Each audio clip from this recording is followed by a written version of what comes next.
Dans le monde de One Piece, il existe trois grandes instances. Le gouvernement d'un côté, les pirates de l'autre et l'armée révolutionnaire qui est là pour défendre l'intérêt des royaumes pauvres exploités par les dragons célestes. Et cette organisation qui va sans doute retourner le monde est dirigée par l'un des personnages les plus mystérieux du manga, Monkey D. Dragon, devenu l'ennemi numéro 1 du gouvernement mondial. Un personnage qui ne nous a encore rien montré de sa vraie puissance. Alors posez-vous tranquillement sur votre canapé et essayons d'estimer la vraie force du plus grand criminel du monde entier.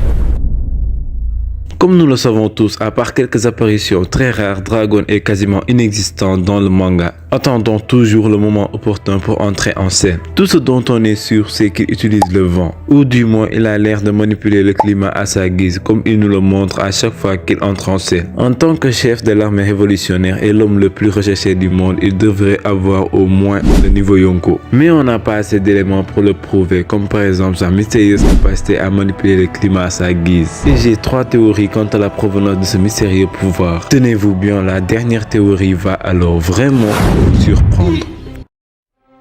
La première théorie est tout simplement la plus répandue, celle disant que Dragon possède un fruit du démon, et plus précisément celle du climat. Cette théorie est assez logique en soi car en même temps c'est la plus simple et prévisible, mais en même temps c'est un peu tiré par les cheveux. Pourquoi Oda nous cacherait l'origine de son pouvoir alors qu'il ne s'agit que d'un fruit du démon? Vous me direz Luffy avec son fruit du démon, mais existe-t-il vraiment un fruit aussi cheaté que le Ito Ito no Mi modèle Nika? Je crois pas. Et pour un personnage de sa trempe, un fruit du démon c'est plutôt classique et je pense que si Oda fait tout pour nous montrer cette acte de Dragon, c'est vraiment pour nous mener à cette conclusion vu que c'est le plus simple et prévisible, et c'est cette prévisibilité qui fait qu'il y a peu de chances que ça soit un fruit du démon car au moment des révélations ça ne serait pas du tout choquant. Mais il se pourrait également que Dragon ne soit pas un très grand combattant du niveau de Shanks par exemple, car en voyant son équipe on n'a pas du tout le niveau d'un équipage de Yonko par exemple, et peut-être que son supposé fruit du démon ne lui servent qu'à se déplacer rapidement sur les mers et devenir intouchable. Cependant, un fruit qui permet de manipuler le climat ne peut pas du tout exister dans One Piece.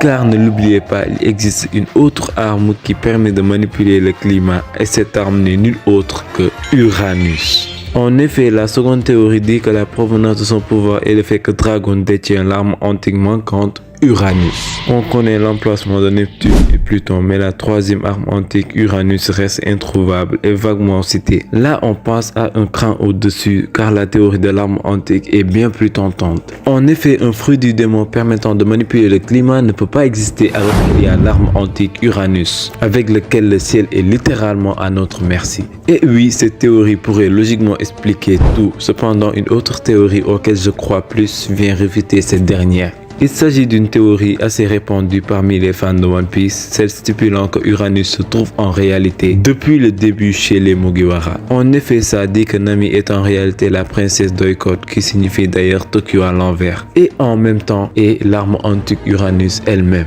Et tout cela s'explique par son talent inné pour la navigation et sa mystérieuse capacité à deviner ou même sentir les changements climatiques sur Grand Line, alors qu'on nous rabâche depuis le début qu'il est impossible de prévoir le temps sur Grand Line. Le Mont Corvo en a d'ailleurs fait une excellente vidéo, allez la voir après cette vidéo bien sûr, car à ce niveau ce n'est même plus une simple théorie. Donc pour ce qui est de l'arme antique, on n'y croit également pas trop, donc il reste une seule capacité qui lui permettrait de manipuler le climat et j'en ai brièvement parlé dans ma vidéo sur Shanks. Monkey D. Dragon utilise le haki pour manipuler le climat. En effet, jusqu'à maintenant j'ai l'impression qu'on ne nous a pas tout montré sur le haki, vu la façon dont Shanks avait utilisé le haki contre Ryukugyu aussi facilement, alors que ce dernier est non seulement un amiral mais se trouvait à des kilomètres. Il y a aussi le fait qu'à chaque fois que deux persos puissants s'entrechoquent, on observe un changement du climat, avec le ciel qui s'assombrit et les nuages qui se déchirent. Et cela peut s'expliquer aussi par le fait que Shanks puisse se déplacer aussi rapidement sur les mers comme il nous l'a montré lors de l'arc Marineford. Ainsi, le vrai pouvoir de Dragon ne pourrait nous être dévoilé qu'à un certain niveau, où Luffy maîtriserait pleinement le haki et que tous les secrets de ce pouvoir pouvoir serait dévoilé. Certes, le haki actuellement c'est très pratique, mais Roger ne dirait pas que seul le haki compte si on n'avait pas la possibilité d'à peu près tout faire avec ce pouvoir. J'en parlerai peut-être en profondeur dans une vidéo dédiée aux différentes formes du haki. Faites-le moi savoir si vous voulez une vidéo complète sur ce qui se cache derrière le haki. Et voilà, j'ai donné mon point de vue dans cette vidéo, alors c'est à votre tour de donner les vôtres. Chacun est libre de débattre et de donner son point de vue. L'espace commentaire est à vous. Et je serai vraiment heureux de discuter avec vous. N'oubliez pas de liker si vous avez aimé, bien sûr. Allez, Jana!